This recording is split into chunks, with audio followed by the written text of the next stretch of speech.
Dwight David Eisenhower died on March 28, 1969, at Walter Reed Army Hospital in Washington, D.C., but the legacy he built endured far beyond that cold spring day. His wife Mamie, as his son John and 4 grandchildren remain tied to one of the most celebrated figures in American history long after the war was over. When victory came in Europe on May 8, 1945, the Eisenhower family faced something unexpected. After decades of military life that had taken them across the globe, they had to figure out what came next. What followed were years of transitions, political triumphs, personal tragedies, and a legacy that would intertwine with another presidential family in ways no one could have anticipated. Unlike many families shaped by war, the Eisenhowers did not face the collapse of a regime or the loss of their place in society. Instead, they rode a wave of acclaim that would carry Dwight from Supreme Allied Commander to President of the United States. But beneath the public triumph lay a family that had already endured profound loss, that struggled with the demands of duty, and that would scatter across the American landscape in pursuit of their own destinies. This is the story of what happened to them. To understand the Eisenhower family after the war, one must first understand the man at its center and the woman who stood beside him through 35 years of military life before he ever set foot in the White House. Dwight David Eisenhower was born on October 14, 1890, in Denison, Texas, the third of 7 sons born to David Jacob and Ida Elizabeth Stover Eisenhower. The family moved to Abilene, Kansas when Dwight was still an infant, and it was there, in that small prairie town, that the future Supreme Commander learned the values of hard work, discipline, and family loyalty that would define his life. All 6 surviving Eisenhower brothers carried the nickname Ike as children, though only Dwight would keep it into adulthood. After graduating from West Point in 1915, Dwight met Mamie Geneva Dowd while stationed at Fort Sam Houston in San Antonio, Texas. Mamie was the daughter of a prosperous Denver family, accustomed to comfort and stability. She was 19 years old, petite, with sparkling blue eyes and a vivacious personality that immediately captured Dwight's attention. They were engaged on Valentine's Day 1916 and married on July 1st of that same year, the same day Dwight received his first Army promotion to first lieutenant. It was the beginning of a partnership that would span 52 years, 37 different homes, and every major military posting the United States had to offer. The early years of their marriage brought both joy and devastating sorrow. Their first son, Dowd Dwight Eisenhower, known affectionately as Icky, was born on September 24, 1917, at Fort Sam Houston. By all accounts, the boy became the center of his parents' world. Dwight later described the time with Icky as among the happiest of his life. The family moved to Camp Colt at Gettysburg, Pennsylvania in 1918, where Dwight commanded a tank training unit during World War I.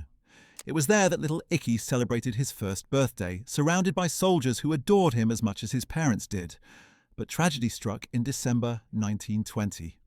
While the family was stationed at Camp Meade in Maryland, Icky contracted scarlet fever, apparently from the family's maid, whose medical history had not been properly checked.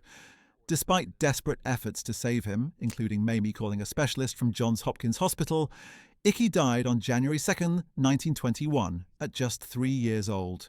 Dwight held his son in his arms as he passed. He would later call it the greatest disappointment and disaster of my life, the one I have never been able to forget completely. The grief nearly destroyed the marriage.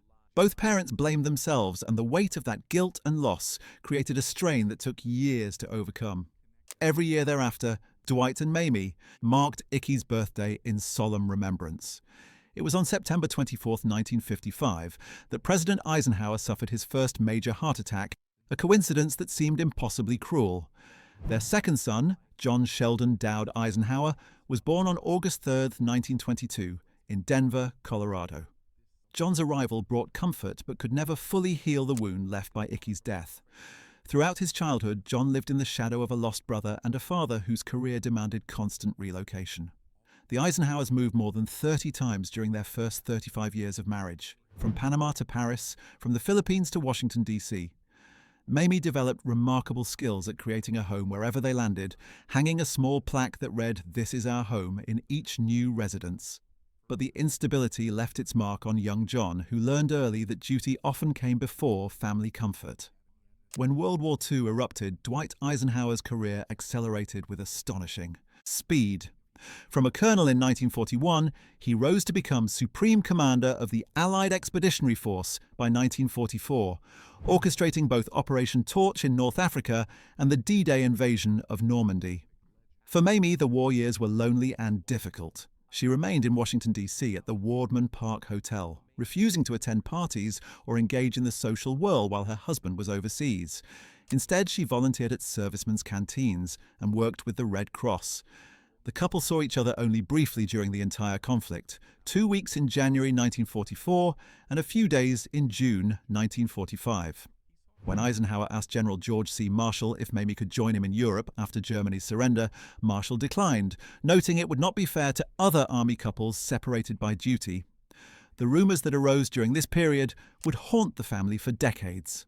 Kay Summersby, a British woman assigned as Eisenhower's driver in 1942, remained on his staff throughout the war.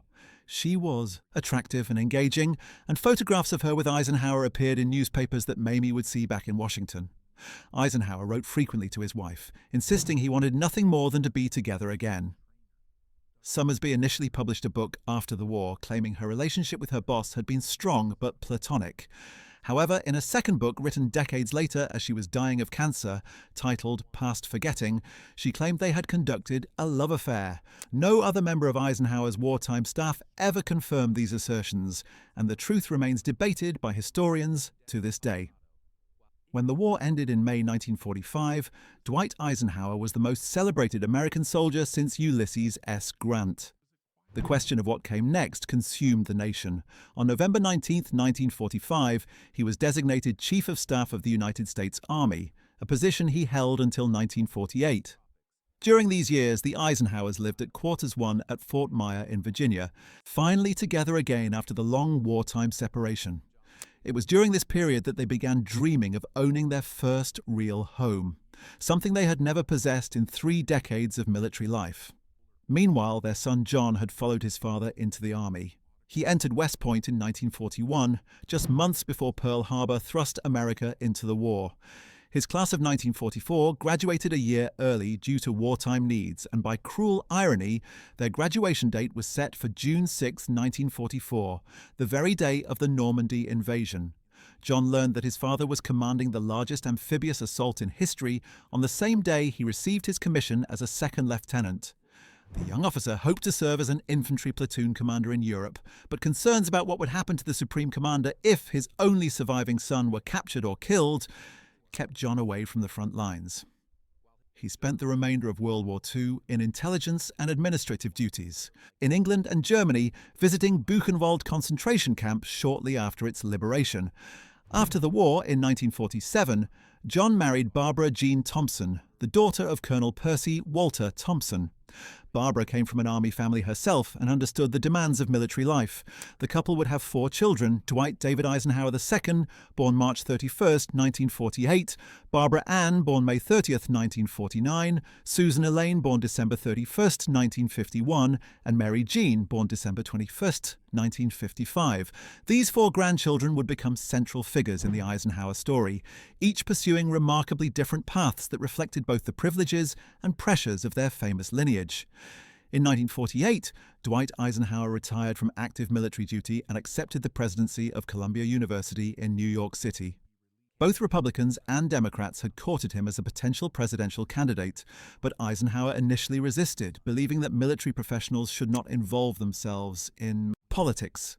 The Columbia years were challenging. Eisenhower was better suited to command than academic administration, and he found university politics frustrating. But it was during this period that he and Mamie finally achieved their long-held dream of home ownership. While visiting their longtime friends George and Mary Allen in Gettysburg, Pennsylvania, the Eisenhowers confided their desire to purchase a farm. The Allens, who had recently bought property in the area, encouraged them to look nearby. In 1950, the couple found a rundown farm on the outskirts of Gettysburg and purchased it for $40,000. The property held deep personal significance. Gettysburg had been where Dwight commanded Camp Colt in 1918, where he and Mamie had lived as newlyweds and where little Icky had celebrated his first birthday. The 189-acre farm came with 600 chickens, 25 cows, and several dilapidated buildings dating back to the 18th century. It would need extensive renovation, but it represented something the Eisenhowers had never possessed: a permanent home. That renovation was delayed when, in December 1950, Eisenhower was called back to active duty as the first Supreme Commander of NATO forces in Europe. He and Mamie moved to Paris, living in a chateau near the city, while Eisenhower worked to build the military alliance that would define Western defense for generations. The Gettysburg farm sat waiting, its renovation postponed, but not forgotten. The call to politics finally proved irresistible. In 1952, Eisenhower agreed to seek the Republican presidential nomination. He won it and then defeated Democrat Adlai Stevenson in a landslide that November. On January 20, 1953, Dwight David Eisenhower became the 34th President of the United States. For the first time in their lives, Dwight and Mamie would spend 8 consecutive years in one residence, the White House.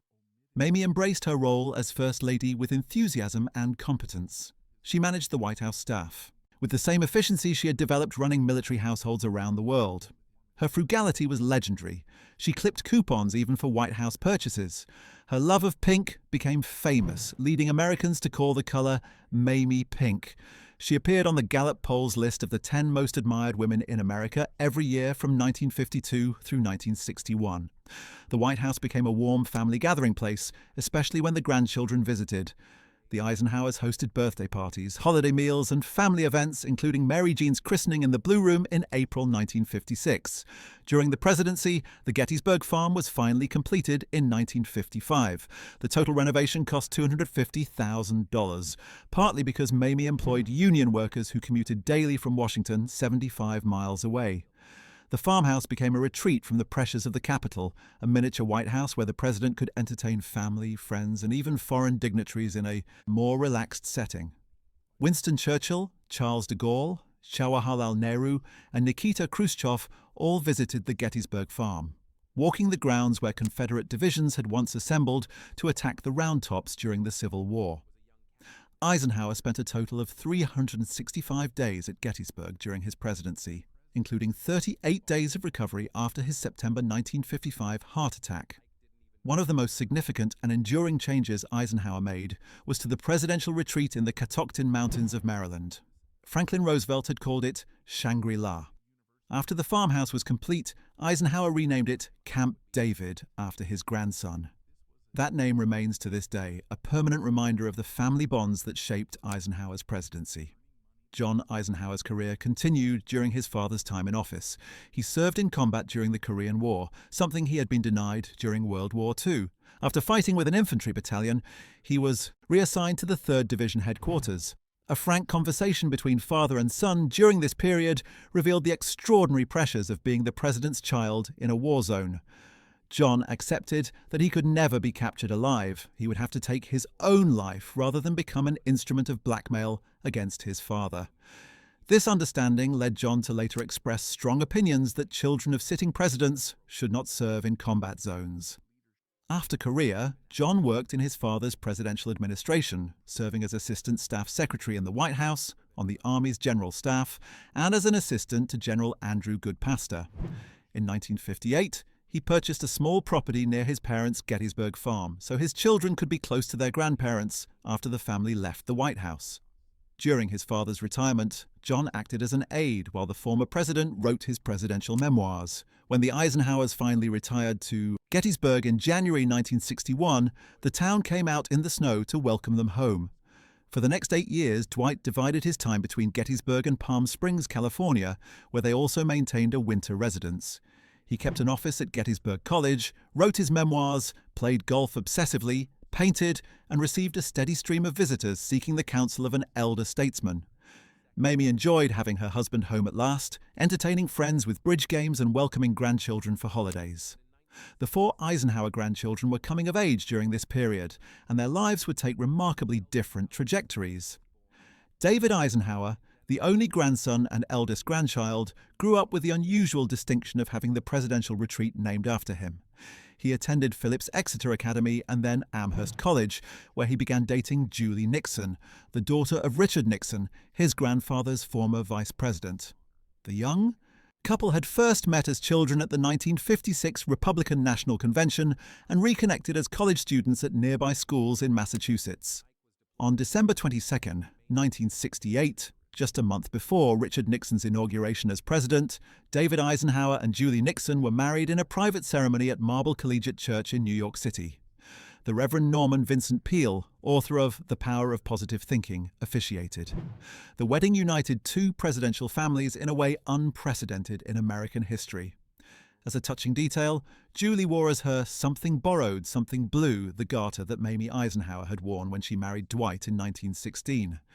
David served as chairman of youth for Nixon-Agnew during the 1968 campaign, and the young couple became visible symbols of Republican optimism at a time of national turmoil over Vietnam and civil unrest.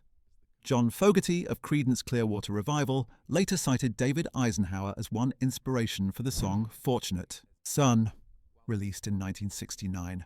The song criticized the privileges that protected certain young Americans from the draft while others fought and died in Vietnam. Dwight Eisenhower lived to see his grandson's wedding and Richard Nixon's election, but not much longer. His health had been declining for years.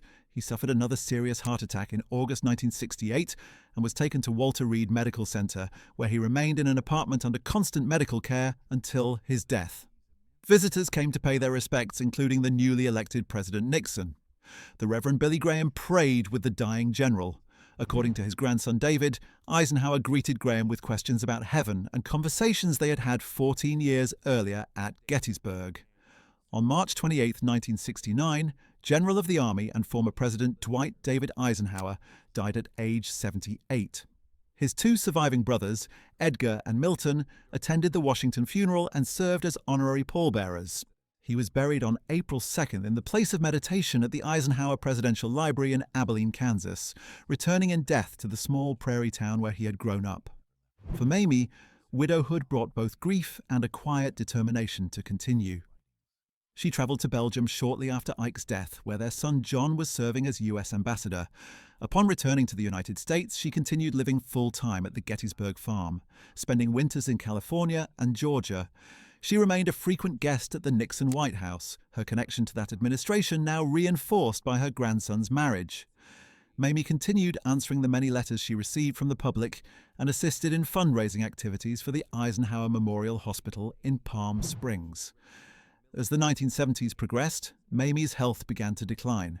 She suffered from Meniere's disease, a condition affecting balance that had plagued her for decades and had given rise to unfounded rumors. Eisenhower's career after his father's presidency was distinguished in its own right. He served as U.S. ambassador to Belgium from 1969 to 1971 during the Nixon administration, a position that allowed him to be near his mother after his father's death. President Nixon later appointed him chairman of the Interagency Classification Review Committee in 1972. In 1975, he served President Gerald Ford as chairman of the President's Advisory Committee on Refugees. He retired from the Army Reserve in 1974 with the rank of Brigadier General. After leaving government service, John turned to a second career as a military historian. He had earned a master's degree in English and comparative literature from Columbia University after World War II and had taught in the English department at West Point. Now he applied those skills to a series of well-received books on military history. The Bitter Woods, his study of the Battle of the Bulge, became a bestseller in 1969. He went on to write Strictly Personal, 1974, a memoir, Allies Pearl Harbor to D-Day, 1982, So Far From God, a history of the Mexican-American War, and Zachary Taylor, The American President series, 2008.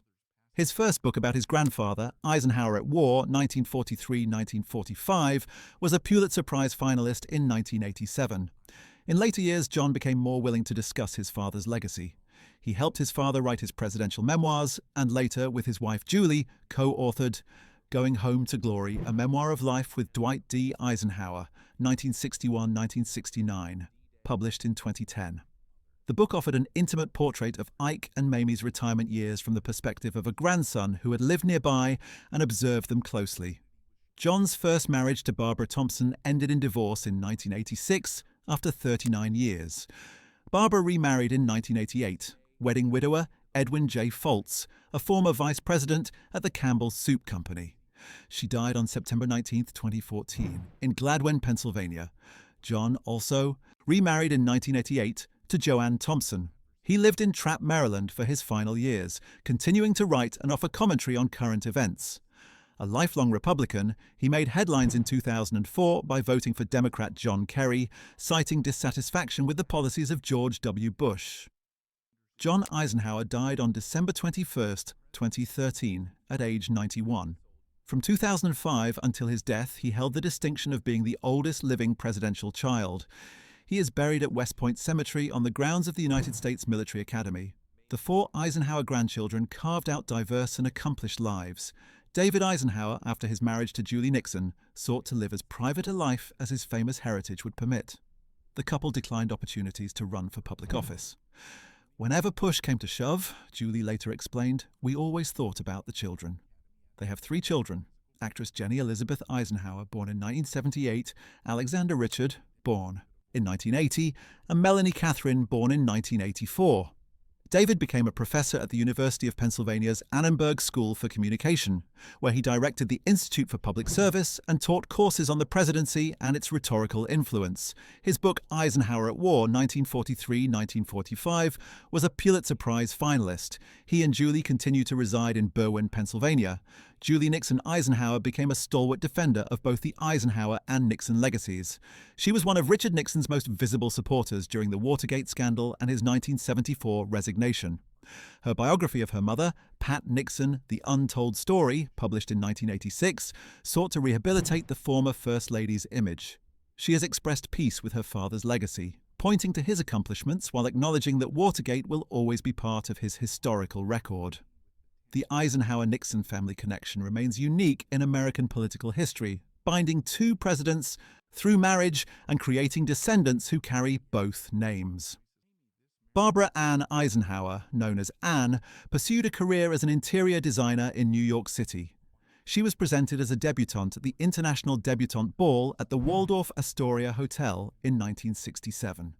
Her first marriage in 1968 was to Fernando Echevarria Uribe, an insurance executive from Bogota, Colombia, whom she had met while vacationing in South America.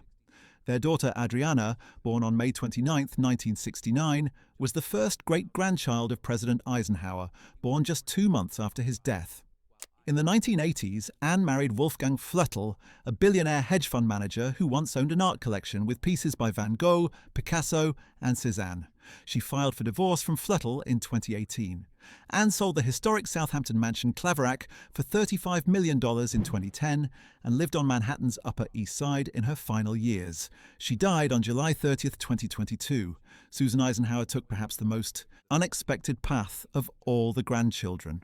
Born on December 31, 1951, she was presented as a debutante at the International Debutante Ball in 1970. She became an expert on international security, space policy, energy, and relations between the United States and Russia. A founding director and first president of the Eisenhower Institute, she traveled extensively to the former Soviet Union for more than 20 years on matters related to U.S. national security. She served on multiple Department of Energy commissions and held an 8-year term on the National Academy of Sciences Standing Committee on International Security and Arms Control. In 2010, Secretary of Energy Stephen Chu appointed her to serve on the Blue Ribbon Commission on America's Nuclear Future. Susan's personal life reflected her professional interest in U.S.-Soviet relations in a dramatic way. She has been married 3 times. Her first husband was Alexander H. Bradshaw, a London barrister with whom she had 2 daughters. Her second husband was John Mahon, an American lawyer with whom she had a daughter. Her third marriage, in February 1990, was to Roald Sagdiv, a Russian physicist who had served as director of the Space Research Institute of the USSR Academy of Sciences and as a science advisor to Soviet President Mikhail Gorbachev. Sagdiv was the highest-ranking Soviet official ever to contemplate marrying an American. The romance between Susan Eisenhower, granddaughter of the D-Day commander who became president as the Cold War hardened, and Roald Sagdiv, a Communist Party member and leading nuclear physicist, began in 1987 at a US-USSR forum in New York City. Sagdiv's first words to her were reportedly, "You look just like your grandfather." Their courtship involved exchanges of letters with coded words such as bilateral relations, as both American and Soviet intelligence services monitored their relationship.